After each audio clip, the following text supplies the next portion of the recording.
மத்திய கிழக்கில் பதற்றம் நிமிடத்திற்கு நிமிடம் அதிகரித்து வருகிறது. ஈரான் மற்றும் யுனைடெட் ஸ்டேட்ஸ் இடையிலான மோதல் தற்போது ஆபத்தான கட்டத்தை எட்டியுள்ளது. 2 நாட்களுக்கு முன்பு அமெரிக்கா மற்றும் இஸ்ரேல் இணைந்து ஈரானின் பல முக்கிய இடங்களை குறிவைத்து தாக்குதல் நடத்தியதாக தகவல்கள் வெளியாகின. அந்த தாக்குதலில் ஈரானின் உச்ச தலைவர் அயத்துல்லா அலி கமனயி உயிரிழந்ததாக சில சர்வதேச ஊடகங்கள் செய்தி வெளியிட்டுள்ளன. ஆனால் இந்த தகவலுக்கு இன்னும் முழுமையான சர்வதேச உறுதிப்படுத்தல் கிடைக்கவில்லை. இந்த சூழலில் ஈரான் பதிலடி கொடுக்கும் என்று எச்சரித்திருந்தது. அதனைத் தொடர்ந்து வளைகுடா பிராந்தியத்தில் பதற்றம் அதிகரித்துள்ளது. Bahrain, Kuwait, Qatar, United Arab Emirates போன்ற அமெரிக்க நட்பு நாடுகளில் பாதுகாப்பு எச்சரிக்கை அதிகரிக்கப்பட்டுள்ளது.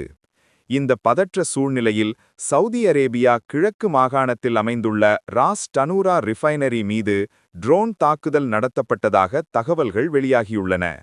இந்த சுத்திகரிப்பு நிலையம் சவுதி அராம்கோ நிறுவனத்திற்கு சொந்தமானது. உலகின் மிகப்பெரிய எண்ணெய் ஏற்றுமதி முனையங்களில் ஒன்றாக கருதப்படும் இந்த மையம் தினசரி 5.5 லட்சம் பீப்பாய் வரை சுத்திகரிப்பு திறன் கொண்டது. ஆசியா, ஐரோப்பா மற்றும் அமெரிக்காவின் முக்கிய சந்தைகளுக்கு இங்கிருந்து கச்சா எண்ணெய் அனுப்பப்படுகிறது. தாக்குதல் நடந்ததாக கூறப்படும் நிலையில் பாதுகாப்பு காரணங்களால் தற்காலிகமாக செயல்பாடுகள் பாதிக்கப்பட்டிருக்கலாம் என தகவல்கள் தெரிவிக்கின்றன.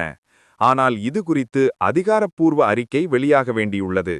இந்த தாக்குதல் உறுதிப்படுத்தப்பட்டால் உலகளாவிய எண்ணெய் விலை உயர்வு ஏற்படும் அபாயம் உள்ளது. சர்வதேச சந்தைகள் இந்த நிலையை தீவிரமாக கவனித்து வருகின்றன.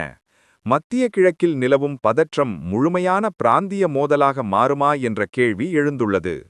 மத்திய கிழக்கில் பதற்றம் உச்சக்கட்டத்தை எட்டியுள்ளது. அடுத்த சில மணி நேரங்களில் வெளியாகும் அதிகாரப்பூர்வ தகவல்கள் உலக அரசியல் மற்றும் பொருளாதாரத்தில் பெரும் தாக்கத்தை ஏற்படுத்தக்கூடும். மேலும் தகவல்களுக்கு எங்களுடன் தொடருங்கள்.